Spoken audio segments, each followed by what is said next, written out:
Hi, I'm Julia, and welcome back to my booktube channel, NB Library. Today's video is just an excuse for me to read some books that I'm excited about. Officially, this is an anticipated releases video, although one of them did come out a month ago, so, whoops. And that book is A Villain's Hope by S.E. McPherson. This is the second book in the self-published Heartmage trilogy. It's the sequel to last year's A King's Promise, which I really loved. I'm also going to be reading Burn the Sea by Mona Tewari. This is a sort of fantastical retelling of the Portuguese invasion of India with a female protagonist. I don't really know much more about it than that. I think that she might be like betrothed to one of the invaders, and also the invaders are like fish people? Half men, half snakes. There we go. Yeah, I don't really know what to expect here, but I love that the spine has these leaves on it. It's very pretty. Sorry to give such a shallow description of it, but this is really all that I know. But I have it on hand. It came in really quickly from the library, and it just came out a little bit ago. I will also be reading Platform Decay by Martha Wells, the next book in the Murderbot Diaries series. I'm a big Murderbot fan. I enjoyed the TV show last year. Can't wait for Art to be introduced in the series.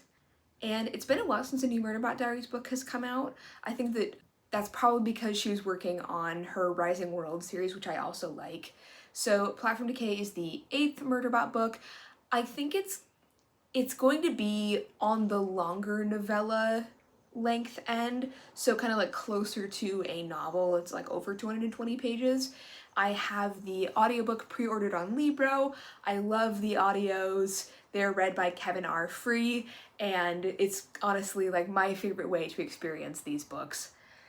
And I know that Murderbot is going to have to handle talking to a lot of children, which it's gonna hate, but I think it is getting better at with Amina's influence and also Art's.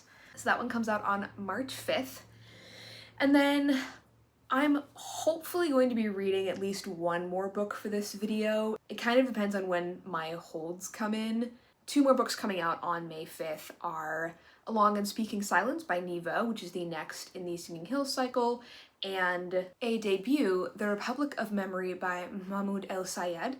This is a sci-fi story set on a generational ship, and it is described as Arab futurist. I know that language is really important in this book, and there's a bit of a class divide based on what language you speak, and there's also been a linguistic drift because these characters are all on a generational ship, and so with their isolation and also the hundreds of years that have passed, what started out as like Arabic or English have drifted into kind of their own dialect. And it is sort of inspired by the events of the Arab Spring, but on a generational spaceship, and talking about the class divide between people who are cryogenically frozen on this generational ship and the people sort of doomed in a way to live their lives out on this ship that they didn't consent to because it was decided generations ago that they would be living there. I have the physical copies, ebooks, and audiobooks on hold from the library, so I'll see if any of them get to me in time to read them for this video. It's okay if not, I'm good with just reading 3 books for this video, but I'm hoping that it's more. The first book that I'm going to read for this is A Villain's Hope, and I'll let another version of me tell you a little bit more about it. I'm here at a local park, and the first book I'm holding on my Kobo as a representation that I'm going to read for this video is A Villain's Promise by S.E. McPherson. This is a self-published romantasy book, and it's the second in a trilogy that began with A King's Trust, which I read and really enjoyed last year. Because it's the second in a trilogy, it's kind of hard to explain what's going on without spoiling the first book, but basically we've got the prince of a fantasy kingdom who returns home after a long time away in the first book, and his bodyguard who he's in love with, and then lots of political machinations happen, and Beau, the prince, ends up falling in love with his late brother's fiance. So the second book is told from the bodyguard Elias's perspective. There's been a big status quo change within the series. and the relationship between Lady Penamore, Elias, and Prince Beauregard is commencing, and it's a true love triangle where all the characters are like equally into each other, which didn't really get explored in the first book, so I'm excited to see how that all plays out and how the relationship between Lady Penamore and Elias develops, since they didn't have all that much interaction in the first book. I have been feeling really bad about not starting this book because I got it as an ARC in mid-March. It came out March 31st, but I was just not in a headspace to read it when I received it. So I'm reading it now. I want to hype it up and make sure that this author gets their flowers, because I hope that I like the second book just as much as I did the first one, and I really want to champion this series. So it may be a little late, but I'm reading it now. A Villain's Hope. Here we go. I just got to the halfway point of A Villain's Hope by S.E. McPherson, and I'm really enjoying it. It feels so good to be reading a book that I'm enjoying, and gosh, some of the character stuff in this just has me like blushing and giggling and kicking my feet, which is just exactly what I needed. My average rating this month is so low. And that's not to say that I haven't read some good books, but I've also read some books that I really didn't enjoy. So it feels really, really nice to be reading something I'm enjoying this much. Which is not to say that I haven't noticed some flaws with this book, but overall it's just been really enjoyable. Again, it's going to be a bit hard to talk about this book without revealing things that happened at the end of the previous book, but essentially a lot of stuff from Elias's past is coming up in this book, and I actually just ended at a point when something really game-changing happened that I'm really worried about. What makes this book sing to me is the relationships between the characters. We're developing the romance between Elias and the Queen, and one thing that makes me absolutely melt about this book is that Elias and Beau kind of grew up on this island where everyone gives each other nicknames, and you have a unique nickname from each person, and it's kind of like a sign of affection. And so Beau calls his wife Penny because for a long time she was the Duchess Penamore, and Elias calls her Duchess. God, it's so fucking cute. And so the relationship is developing between Elias and Duchess. And that part is just so good. Character work is just wonderful. It feels like fan fiction in the way that fan fiction focuses on relationships and little moments between two characters that you already know and like, and not in a way where it's like derogatory, that it feels like fan fiction that's only focused on that, because there are a lot of plot things going on as well. I will say not as much has happened in this first half as I expected, but a lot of like character work has been done. As I kind of predicted from reading the last book, there is a lot more of magical lore and kind of the mythology and religion of this world that's coming up. That, in fact, is a big, big focus of this book, especially as we're getting more into Elias's backstory and how that converges with the lore and mythology of the world. I do wish that things were described a little bit better. We'll go into a room or into a new location, and I just have to assume what it looks like. We're getting a little bit of white room syndrome, but other than that, like, you could not tell that this book is self-published. It is so well written. There are no grammar mistakes, spelling mistakes. Everything just reads so smoothly. I mean, it's better edited than many traditionally published books that I've read in the last few years. Things that I would like to see in the second half of the book are more big events, more of the plot moving forward. There are a lot of questions right now that need to be answered and a lot of things that need to be resolved. Right now the characters are separated, and I'm hoping that they will be able to reunite before the end of this book. I'm really hoping that we don't get a end of the book cliffhanger where they're still apart. And if this is the second book in the trilogy, I think that a lot of things need to be set up for the third book to be a satisfying ending, which I think goes hand in hand with wanting more things to happen in the second half. Based on the events that just occurred when I stopped reading, I think that things are really going to start kicking off, but I wish that they had kicked off even more previously. I don't remember that being an issue in the first book.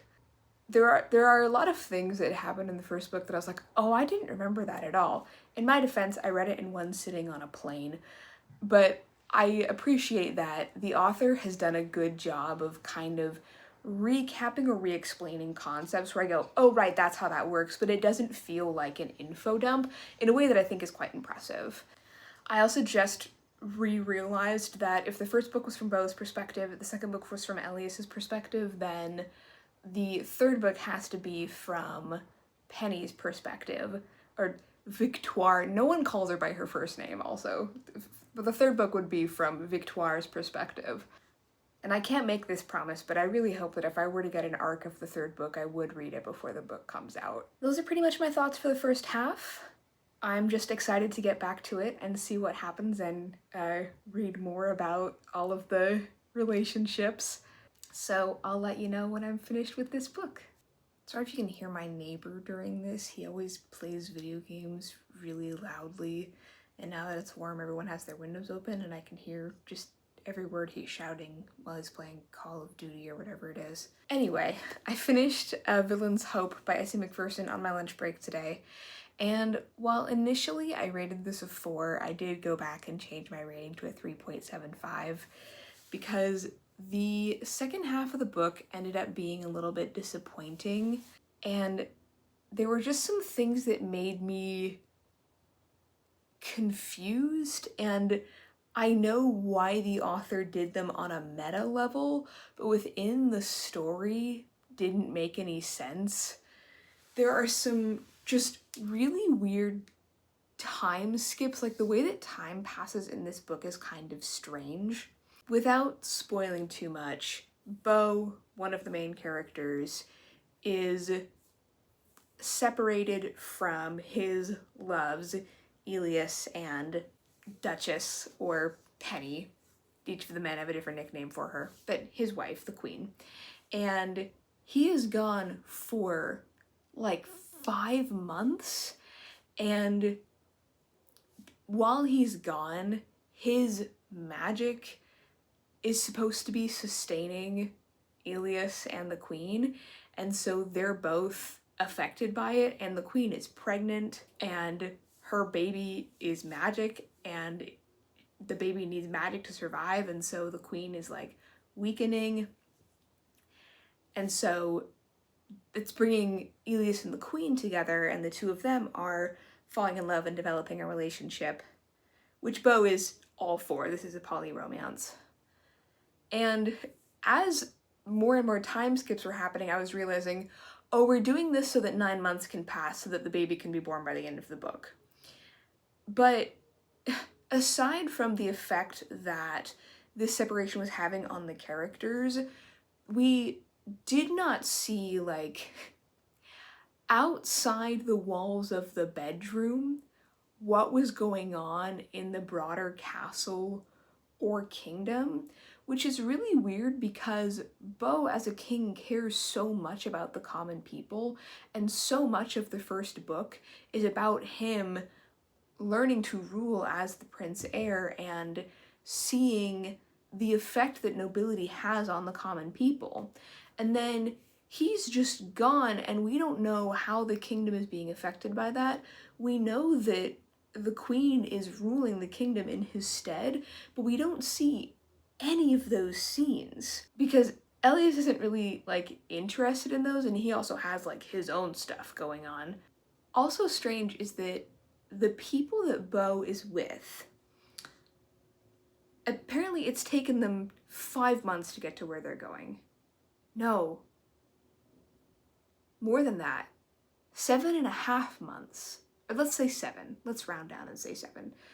It's taken them 7 months to get to where they're going. Bo comes back very quickly and reunites with Elias and the Queen. And the people that he was with catch up with him in 6 weeks. And because the journey that Bo was on was not super well described, I don't know why it took them 7 months to get there and 6 weeks to get back. And they also have more people with them. So the only reason that Bo was gone that long was so that the Chekhov's gun of pregnancy could go off at the end of the book and a baby could be born. And I can think of so many other ways to fix that. Bo didn't have to be gone when the Queen was in her first term. The relationship between Elias and the Queen could have easily developed the way that it did in shorter time than like 7 months. And it's frustrating and disappointing because the first book is so great about, or at least I remember it being so great about, going to all these different locations and meeting these characters and the common people being super important. And I feel like a lot of the things that I loved from the first book were just absent here.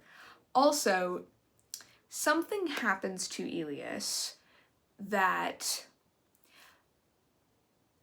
kind of had to happen and was ultimately good for Elias, but I didn't like it. And it diminished my enjoyment of the book in the second half. And I felt like there was going to be a big conversation that needed to happen when Bo returned that never happened, that was like really anticlimactic and frictionless, where I felt like they needed to re-meet each other and they just didn't. They just fell back into the relationship that they had and didn't develop a new relationship as a result of this change in Elias. Things continued to not be described well, unfortunately. Like, there was a scene where they're outside and then Elias is like, and I lay, redacted character, down on the grass. I'm like, oh, is there grass? Didn't know what this place looked like. I should compliment Sandwich here because I did like this book. I really like the characters. Their relationships are so good. I think there was great character work done in this book. Also, the climax and the way that the book ended was huge and status quo changing, and I can't wait to see the implications of that in the third book. But this book had middle book syndrome, I fear. So that was A Villain's Hope by S.C. McPherson. Thank you again to S.C. McPherson for the arc. I'm very sorry that this review was so late. But speaking of arcs, you'll never guess who emailed me this morning. Tor Books approved my arc for Long and Speaking Silence by Nevo, which comes out in 4 days. So, better get reading. I mentioned that this book comes out on Tuesday and that I might buy it. I requested this arc in February, 3 months ago, and now, less than a week before it comes out, I get to read it. I'm not complaining. It's just very funny to me. I will be reading that next. This is the next book in the Singing Hills cycle with non-binary cleric Chi. This is a fantasy world based on Southeastern Asian history and mythology, and these books have kind of happened up and down Cleric Chi's personal timeline, but this one is one of their earliest, I was gonna say cases, it's not a case, one of their earliest adventures. They have a talking hoopoe bird companion that can memorize sounds, so is kind of their recorder, and so I know Almost Brilliant is going to be in this, and I love a talking animal companion, and I love Almost Brilliant. This is a novella, so it shouldn't take me that long to get through, but I will still update you at the halfway point, and that might not be tonight, that might be tomorrow, depending on kinda how sleepy I am. There was a dog barking next door, but I think it's stopped for now. Last night, I got to 49% of the way through A Long and Speaking Silence, and I was just too tired to film, and I was also in my pajamas. I stopped at 49% because there was a chapter break. It feels so good to read a good book, and sometimes I don't realize that I've been reading books I didn't like very much until I start reading a good book and I go, oh, it's just such a big relief. I would have to look back at the series, but I feel like this, there they go again.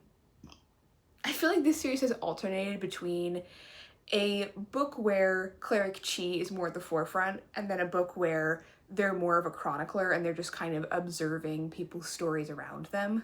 But this is maybe the most involved that Cleric Chi has ever been in a story, aside from Mammoths at the Gates, which they're pretty involved in. But there's been mostly Cleric Chi's story, and then we've only had one or two stories here and there. And usually in this series, Cleric Chi is supposed to be chronicling histories and mythology and so forth, and so usually the bulk of the book is taken up by other people telling their stories, but in here it's Cleric Chi, which I really like to see. Not that I dislike the other format, but I like Cleric Chi. I like to see them be active in the plot. And honestly, I think this is one of my favorite books in the series so far. I'm not that far through, but it's dealing with a refugee crisis. Cleric Chi has only been a cleric for, I think, like 10 months or something like that. And they've been sent to this one region that I think is supposed to be like ancient China. And there is a refugee crisis going on where people are sailing from this island. I think there's been some sort of war or natural disaster and are looking for work and food and places to stay in this city that Cleric Chi has ended up in. When Cleric Chi got to this region, they came here with a mission, but their purse was immediately cut, and so they've been working in a restaurant to like have a place to stay and have money, and they're bad at it, but they're not trained to be a waiter, they're a cleric. And so we're getting all of these just incredible descriptions of food. I think I'm using this for one of the prompts for r/fantasy bingo, but honestly, it would work well for the feast your eyes on this square because food is so prominent. And Cleric Chi is 19 or 20, but they're thinking back to the example of the clerics that trained them and mentored them and how they would handle helping these refugees and stepping in as a cleric to talk down a mob and just trying to do the right thing. And I really understand, as someone who was in my late teens, early 20s not that long ago and feeling this decision paralysis of like, oh, I should do something, but I have no idea what. Cleric Chi is getting to know the people that they work with at this restaurant, one of whom is herself a refugee from a different region, and also making friends with people among the refugees and trying to help them. I don't think that this is going to have a neat ending necessarily, but I'm hoping that of the people that Cleric Chi has met, they will be able to help them out. And this is sort of a coming-of-age novella for Cleric Chi, so I think they're going to end it with a renewed sense of confidence in their own cleric abilities. This is about 120 pages, so the first half didn't take me all that long to get through. I'll be back here to let you know what I thought of the book. I just finished A Long and Speaking Silence by Nghi, and I loved it. I'm gonna give it 4.75 stars. I mean, practically a 5, but I was thinking, do I like this more than A River Has Roots? And the answer is no, but it's just a really good novella. All of my praises from the first half apply here. I'm really liking Cleric Chi's involvement. I love the sensory details. I think what really gets a book to a 5-star for me, or like a high 4, is a sense of place. I really want to feel like I'm somewhere else, and I love the sensory details. So that was something that I really loved from here. Not just the food that is being mentioned in this restaurant, but they're in a town with a festival going on, and just all of these little details just make it so enjoyable for me. I don't know that I have a definitive ranking of all the books in the series, but this one is definitely up there, if not my favorite in the series so far. As I predicted, Cleric Chi has a really nice character arc. There's just a really satisfying way that the book wraps up, and it manages to have kind of multiple plot lines going on in the novel, and I think that they're all wrapped up in a satisfying way. As I predicted, the refugee crisis was not magically solved. Cleric Chi is not the person to do that, and it is not necessarily something that can be fixed. But to quote the name of the restaurant, I think that it was handled with a certain compassion. So thanks again to Tor Books for the arc, even though it was very close to the wire. I've heard it's kind of hard to get arcs approved by Tor Books. I've gotten 3 of them so far, so please keep giving me arcs, Tor. It's summertime in Washington and someone is starting up a power tool. Alright, the next book that I'm going to read for this video is Burn the Sea by Mona Tewari. As I mentioned, this is a historical fantasy based on the Portuguese invasion of India, and I thought that she was maybe marrying one of the invaders, but she's marrying a neighboring king in exchange for resources. So I think this is going to be pretty political, and I really don't know much more about it than that. I'm kind of going in blind, so I'm excited to see what happens. I'm gonna go to the local park. I'm probably gonna end up going for a walk while listening to an audiobook and then laying on a picnic blanket and reading, so I'll try and get some B-roll footage of doing all that. It's a lovely day. It's gonna be a beautiful weekend. I mean, it already is, and I'm just having a great time hanging out and reading.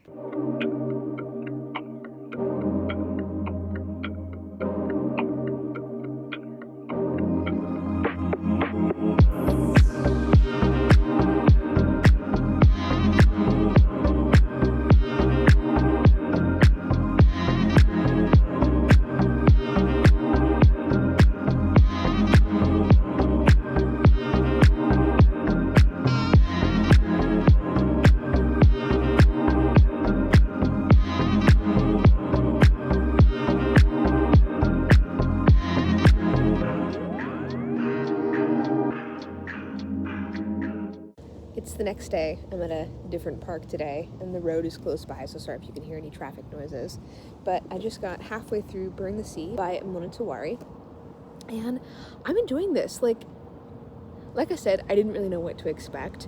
As I'm reading it, I've been thinking about how it feels like kind of a classic, almost timeless story. It doesn't feel rooted in modern writing trends so much.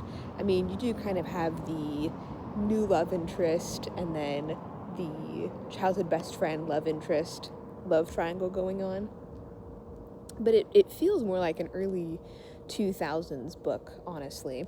So the main character, Abaka, is a Rajkumari, aka a princess, and her older sister is destined to rule. Their mother died in, I think, an illness, and so their uncle is currently the Raja of their kingdom, Ulal. And they've been attacked by the Portugi, who are half snake, half men. And the Portugi are demanding payment to not attack their ships. So a lot of this book is concerned with politics and ruling, and I always really appreciate that in a story. I read so many rebellious princess stories growing up, and I'm interested in reading about politics and what a princess does and the duty to her people. And this character is pretty savvy. She's clever and smart and determined. She really wants what's best for her country and her people.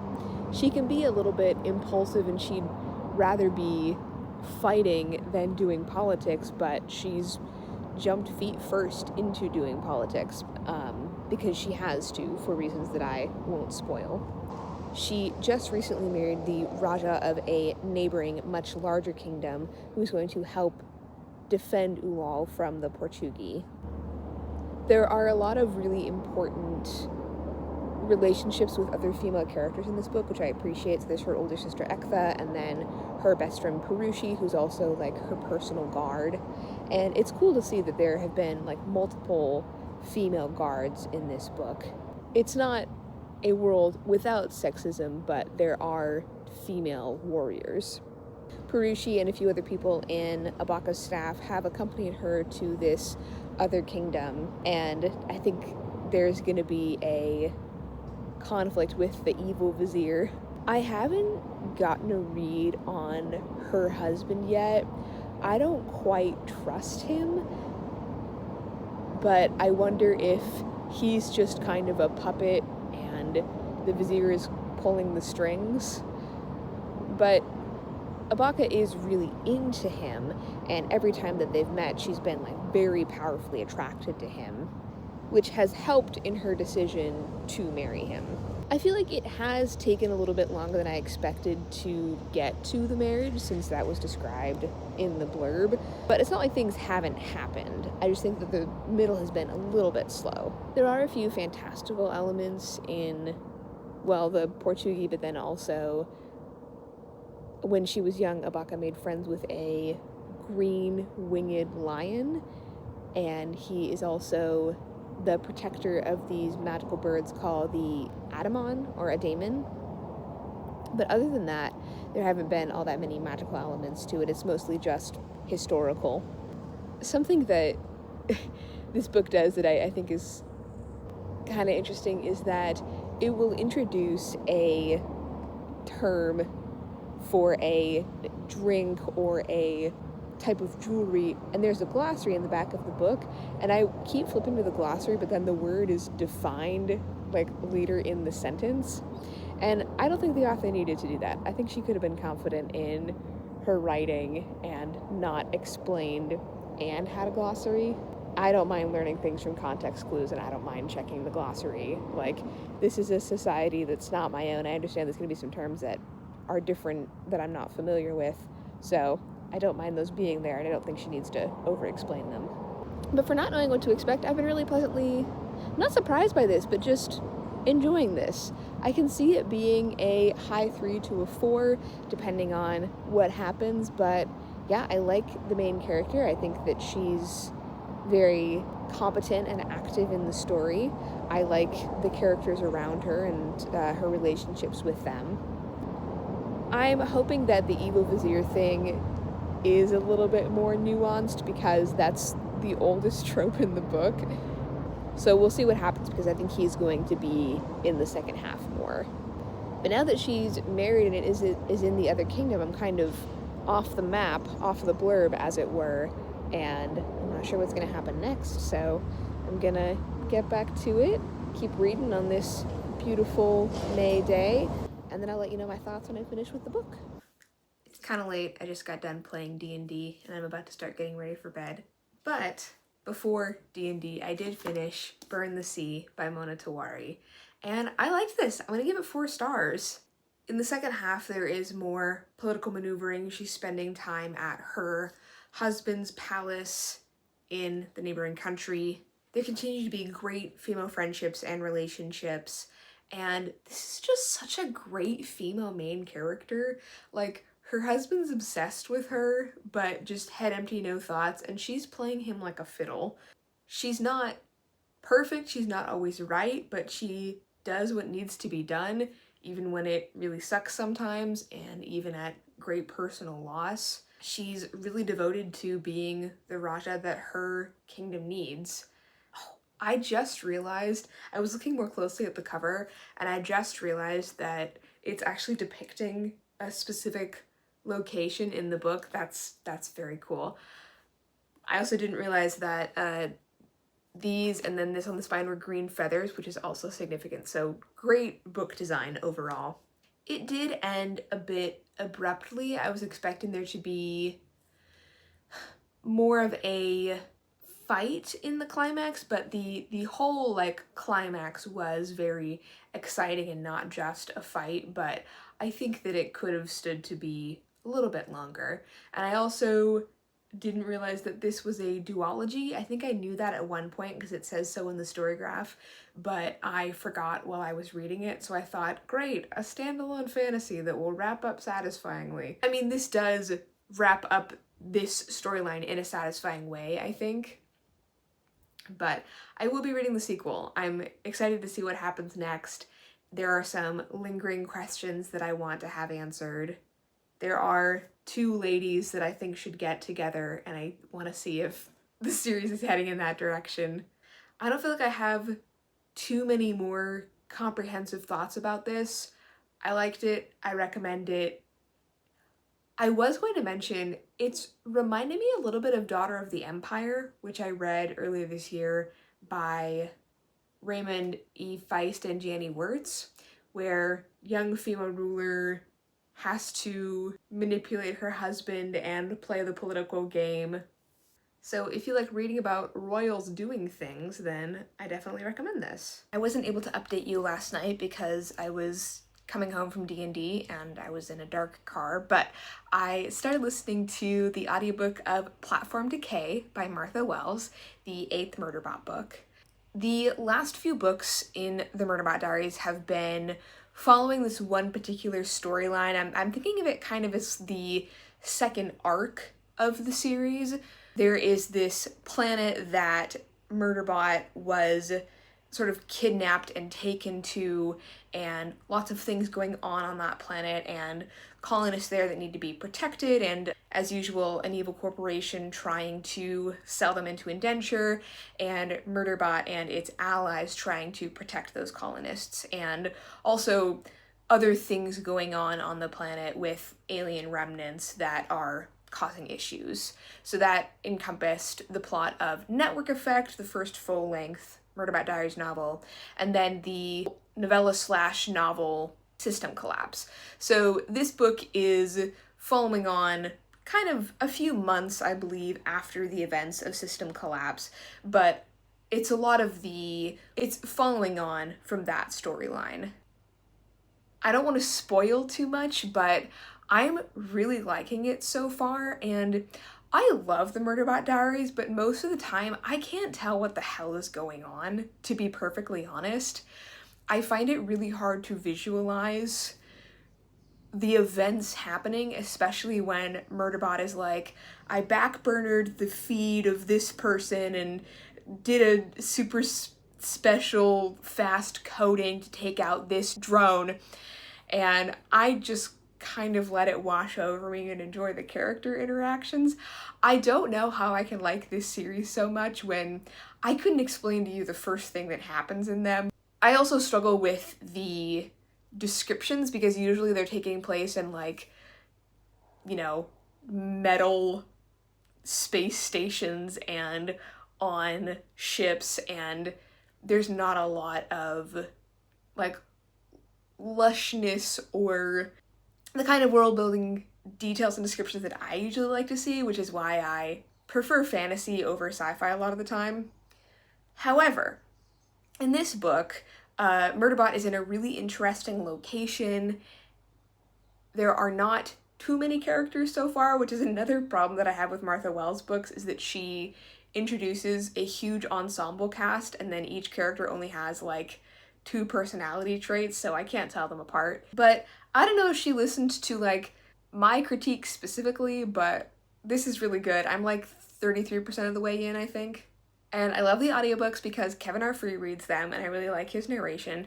And also I feel like I understand what's going on better because sometimes when I'm physically reading a Murderbot book, my eyes just kind of glaze over. But I'm loving to see Murderbot's love for Mensa and her family coming out. There've been some like really sweet lines so far.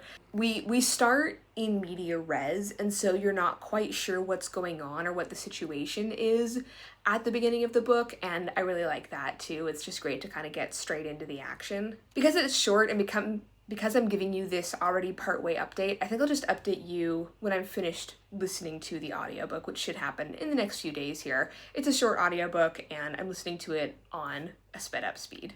I just finished Platform Decay and yes, hell yes, Yeah, right on. Yes, hell yeah, absolutely, yes. 5 stars. Third 5-star of the year. This ruled. Yes, that is a 5-star. The dog has come in. Are you excited for my 5-star read? Yeah, you don't know what's going on. This was just everything that I've wanted in a Murderbot book. Everything that I talked about that I usually look past in a Murderbot book because I like the characters so much was fixed here. This was excellent. We had so many really interesting locations, some great action set pieces, and a small cast. Give Nana Naja a gun.